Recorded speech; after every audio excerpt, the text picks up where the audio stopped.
আমি মৌসুমীর কিচেনে আপনাদের জানাই সাদর আমন্ত্রণ। আজকে আমার রেসিপি মাছের ডিমের কারি। এটি খেতে খুব সুস্বাদু, আশা করি আপনাদেরও ভালো লাগবে। মাছের ডিমের কারি করার জন্য যা যা উপকরণ লাগবে সেগুলি হলো, আমি 400 গ্রাম মাছের ডিম নিয়েছি, আর আলু পিস পিস করে কেটে রেখেছি, একটা আলু সিদ্ধ করে রেখেছি। এখানে আদা আর রসুন কেটে রেখেছি, আর পেঁয়াজ কুচো কুচো করে কেটে রেখেছি, টমেটো দিয়েছি কেটে রেখেছি, আর কাঁচা লঙ্কা, ক্যাপসিকাম আর একটুখানি সর্ষে কাঁচা লঙ্কা দিয়ে বেটে রেখেছি। গ্রেট করে নিচ্ছি। আলুটা সিদ্ধ করাই আছে, এটা গ্রেট করে নিচ্ছি।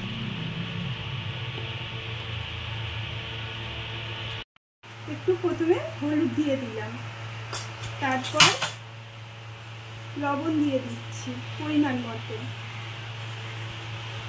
দিয়ে দিলাম কাঁচা লঙ্কা দিয়ে দিলাম।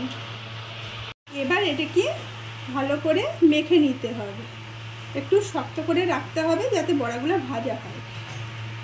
একটু পেঁয়াজ দিতে হবে। প্রথমেই গ্যাসটি অন করে আমি সাদা তেল দিয়ে দিলাম বড়াগুলো ভাজার জন্য।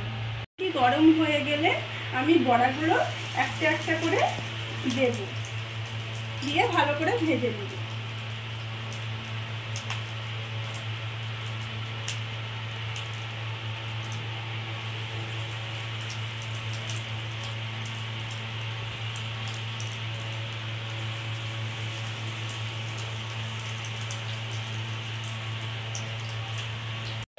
এক সাইড হয়ে গেলে আমি বড়াগুলোকে আস্তে আস্তে উল্টে দেব।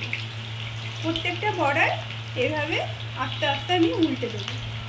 দেখুন বড়াগুলো লাল হয়ে গেছে। এবার আস্তে আস্তে আমি বড়াগুলোকে তুলে নেব। এইভাবে আমি অপরগুলো ভেজে নেব। বড়াগুলো ভাজা হয়ে গেল। তেলের মধ্যে আমি একটু সরষের তেল দিয়ে দিলাম। তেলটি গরম হয়ে গেলে আলুগুলো দিয়ে দিলাম। আলুতে একটু লবণ দিয়ে দিলাম।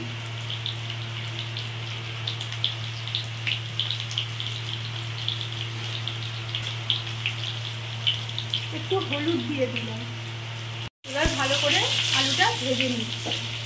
আলুগুলো লাল হয়ে গেছে, এবার আলুগুলো একটা একটা করে তুলে নিচ্ছি। একটু জিরে দিয়ে দিলাম। এবার পেঁয়াজগুলোকে দিয়ে ভেজে নিচ্ছি। ক্যাপসিকাম আর রসুনটা ভেজে নিচ্ছি। আদা বাটা আর টমেটো এর মধ্যে দিয়ে নিচ্ছি। এরপর গ্যাসকে কমিয়ে দিয়ে আমি একটু লঙ্কার গুঁড়ো, একটু হলুদের গুঁড়ো, একটু জিরের গুঁড়ো দিয়ে দিলাম। এর মধ্যে একটু চিনি দিয়ে দিলাম। চিনি দিলে ঝোলের একটু কালার হয়। এবার পরিমাণ মতো একটু লবণ দিয়ে দিলাম। এরপর একটু জল দিলাম, দিয়ে মশলাটিকে ভালো করে নাড়াচাড়া করে নিচ্ছি, যাতে তলায় লেগে না থাকে বা যাতে পুড়ে না যায়। আলুগুলো এর মধ্যে দিয়ে দিচ্ছি, যাতে তাড়াতাড়ি আলুগুলো সিদ্ধ হয়ে যায়। মশলা থেকে তেল ছেড়ে দিয়েছে, মানে মশলাটা আমার কুক হয়ে গেছে। এবার এর মধ্যে আমি জল দিয়ে দিই। নুনটি চেক করে এবার ঢাকনাটা আমি দিয়ে দিলাম সেদ্ধর জন্য। এরপর সর্ষে বাটাটা আমি এর মধ্যে দিয়ে দিলাম। সর্ষে বাটা দিলাম কারণ মাছের ডিমের যে আঁচটে গন্ধ, সেই গন্ধটা যাতে না থাকে। আর সর্ষে বাটাটা বেশিক্ষণ ধরে আমি নাড়াচাড়া করবো না, করলে পারে তেতো হয়ে যাবে। এবার আমি এর মধ্যে জল ঢেলে দিলাম। আলুগুলো এখনো সেদ্ধ হয়নি, আবার আমি ঢাকা দিয়ে দিলাম। কাঁচা লঙ্কাটা এর মধ্যে দিয়ে আমি আবার ঢাকা দিয়ে দিলাম। দেখি আলুটা সিদ্ধ হয়েছে নাকি।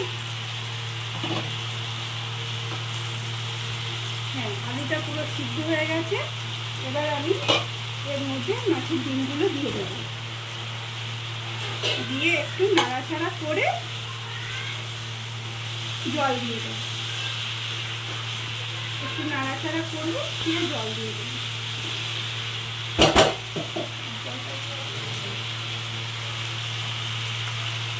জল দিয়ে দেব। একটু বেশি করে জল দেবো, কারণ ডিম অনেকটা জল শুষে নেয়। অল্প খানিকের জন্য ঢাকা দিয়ে দিলাম। এবার ঢাকা খুলে দেখি।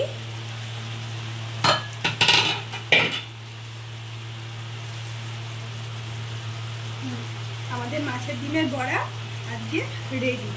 দেখুন কেমন হয়েছে।